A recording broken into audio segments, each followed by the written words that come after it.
kagubatan ng Villa Asuncion, may isang nakakatakot na nilalang na kumikitil ng mga tao.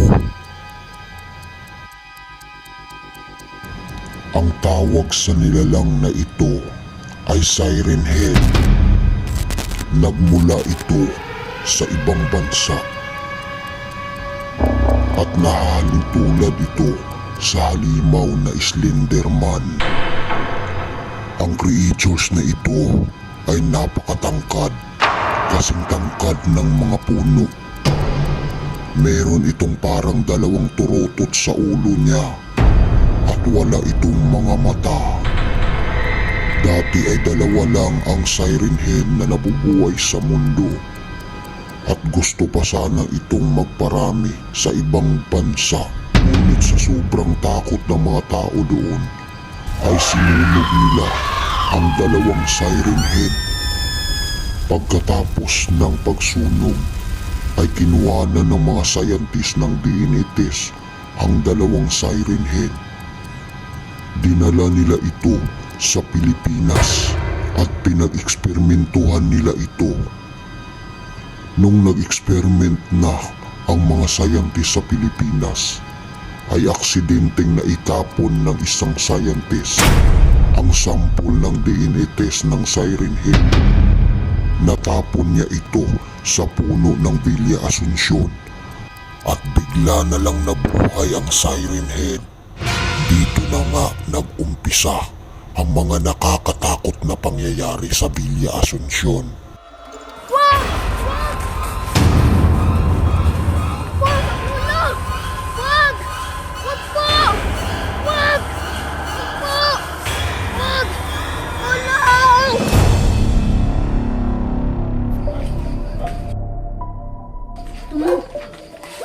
Wala pa yung kapatid ko. Sino? Si Bilsoy. Binsoy? Saan? Pagbubat. Gubat ng? Bigas minsan. Patay ang layo nun ah. Ano ginagawa niya dun? Banak ng gagamba. Gabi na. Ilang oras nang nawawala? 24 hours. Hinahanap na niya ng mga magulang niyo. Paano ba ito ah? Teka lang. Wait lang ah. Tara, samahan kita. Magtanong tayo sa Barangay Tano, doon banda. Tara.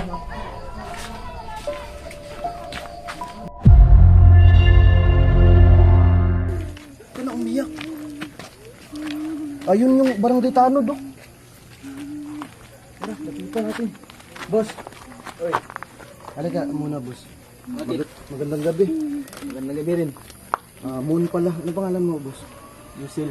Yusil. Ikaw ba ang Barangay Tano dito? Oo. Ano, boss? Umiiyak yung bata eh. Bakit? Yung kapatid niya nawawala. Nawawala? Oo. Saan? Saan nga yun? Pagbubat ng Villa Asuncion. Oo. Gubat ng Villa Asuncion siya nawawala.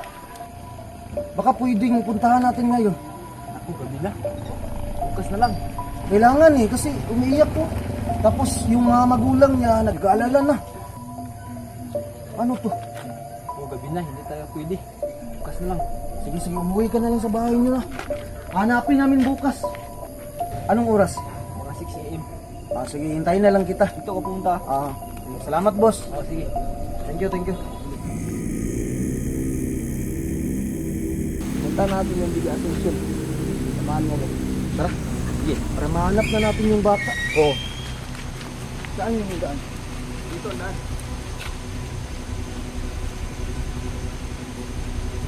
Dito banda? O dito. Teka. Anong pangalan yung nawawalang bata? Binsoy. Binsoy? Uy, nahanap na siya ng mga magulang niya eh. 24 hours na kasi nawawalan. Ako, baka mapagalitan ka ng mga magulang nun. Kaya nga, hanapin natin ngayon. Tara na. Dito lang.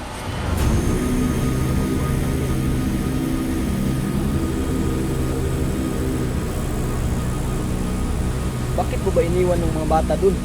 Dapat sinama mo na. Hindi pwedeng isama yun. Kasi baka mawala din sila. Ang lugar na ito, natakot. Kasi malaki yung mga puno. Ilang hektarya ba ito? Mga 55. 55. pala. Oo. So paano natin hahanapin yung bata? Hindi ko alam, limang gabi na. Sige, dito tayo daan. Sigurado kung walang halinaw dito. Kailangan natin mahanap yung bata yun. Pinsan! Dong, magpakita ka na sa amin! Saan ka na? Nasaan ka na? Son! Dong, saan ka na? Yung ano, may butas. Ba't may butas dito? Hindi ko alam. Parang ngayon lang to ah. Kasi kapon wala to.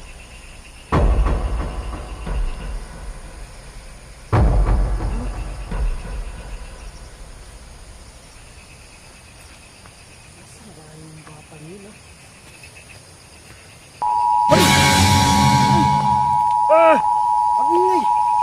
Ang sakit ng tinga ko!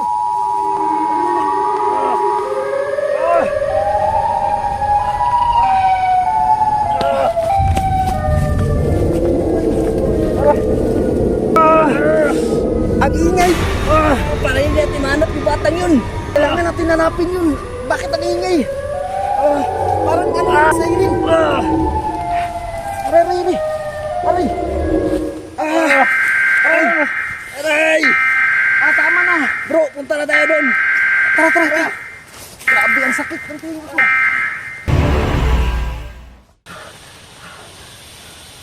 Grabe, anong lugar yun? Bila sisin mo.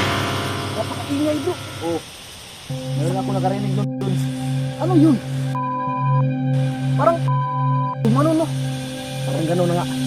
Ngayon tayo. May shortcut dito. Ha? Alam mo dito?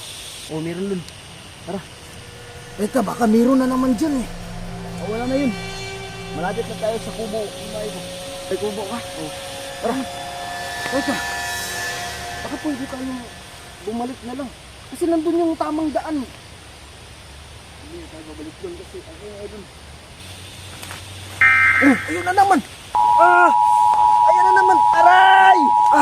Ano yun? Ano na? Parang ang lapit na, boss! Oo. Ano yan?